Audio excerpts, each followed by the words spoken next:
हमारे पड़ोस में एक नई नई बहू आई, गर्मी के दिन थे, एक दिन छत पर से उसकी आवाज अरे भाई जब सुनिएगा तब तो छत पर से उसकी आवाज सुनाई दी। वो कह रही थी कि अम्मा जी बाबूजी की खटिया मैंने खड़ी कर दी, आपकी भी कर दूं।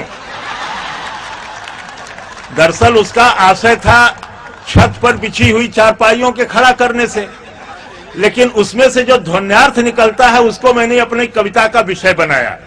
अब आप कविता सुने। पप्पू के दुल्हन का चर्चा कॉलोनी के घर घर में। ऐसी बहुएं जल्दी हाईलाइट भी होती हैं, चर्चा का विषय भी जल्दी बनती है कि पप्पू के दुल्हन का चर्चा कॉलोनी के घर घर में। पप्पू का दुल्हन पप्पू के रखे अपने अंडर में। कि पप्पू के दुल्हन का चर्चा कॉलोनी के घर घर में। पप्पू के दुल्हन पप्पू के रखे अपने अंडर में। पप्पुआ इंटर फेल दुल्हिया बीए पास हो भाई जी। अब पप्पू असूल लद्दड़ नहीं एडवांस हो भाई जी। कहे ससुर के पापा जी और कहे सास के मम्मी जी। माई डियर कहे पप्पू के पप्पू कहे मौसम्मी जी। कि कहे ससुर के पापा जी और कहे सास के मम्मी जी। माई डियर कहे पप्पू के पप्पू कहे मौसम्मी जी। बहु सुरक्षा समिति बनौले हव अपने कॉलोनी में। बहुतन के ही सबक सिखौले हव अपने कॉलोनी में। कॉलोनी का कुल दुल्हनिया एके प्रेसिडेंट कहेली। एकर कहना कुल मानेली, एकर कहना तुरंत करेली। पप्पू के दुल्हन का नक्शा कॉलोनी में हाई हो। ढंग एकर बेढब हो, सबसे रंग एकर एक जाई हो। कॉलोनी का बुढ़िया बुढ़वा दूरे से प्रणाम करल। कि कॉलोनी का बुढ़िया बुढ़वा दूरे से प्रणाम करल। भीतरे भीतर सास डरेले, भीतरे भीतर ससुर डरेल। दिन में सूट रात में मैक्सी, ना घुंघटा ना अचरा जी। देख देख के हंसे पड़ोसी मिश्राइन और मिश्रा जी। कि दिन में सूट रात में मैक्सी, कि दिन में सूट रात में मैक्सी, ना घुंघटा ना अचरा जी। देख देख के हंसे पड़ोसी मिश्राइन और मिश्रा जी।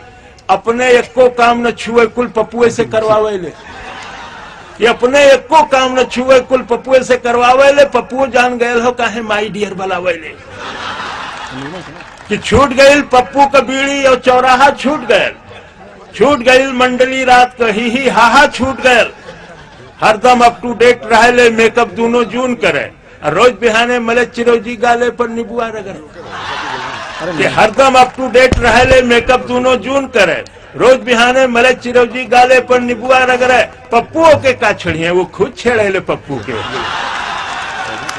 कि पप्पुओं के का छड़िए वो खुद छेड़े ले पप्पू के। जैसे फेरे पान पनेरिन उ फेरे ले पप्पू के।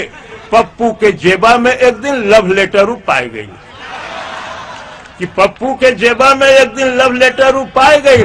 लव लेटर पाई गई, पप्पू का सामत आई गई। मुंह पर छींटा मारे उनके, आधी रात जगावे ले। ई लव लेटर केकर हुए उन्हीं से पढ़वावे ले। लव लेटर के देखते पपुआ पहले तो सोखताए गए। झपकी जैसे फिर से आयल पपुआ वहां गोताए गए। मेहर छींटा मारे फिर पपुआ आंख न खोला था। कि मेहर छींटा मारे फिर पपुआ आंख न खोला था। संकट में कुकुरे का पिल्ला जैसे कूकू बोला था।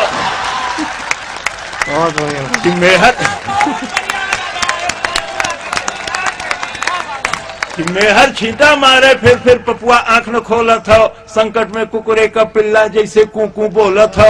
जैसे कत्तों घाव लगल हो, हाफत और कराहत हो। इम्तहान के चिटेस चिठिया मुंह में घोटल चाहत हो। सहसा हंसल ठठा के पपुआ फिर गुरेर के देखलस। अंधियारे में एक तीर उ खूब साध के मरलस। अच्छा देखा एहर आवा, बात सुना तू ऐसन हुए। लव लेटर लिखे का हमरे कॉलेज में कंपटीशन हुए। कि अच्छा देखा एहर आवा, बात सुना तू ऐसन हुए। लव लेटर लिखे का हमरे कॉलेज में कंपटीशन हुए। हमरो कहना मान मौसमिया, रात आज को बीते दे। सबसे बढ़िया लव लेटर पर पुरस्कार हो जीते दे। बहुत बहुत धन्यवाद। नहीं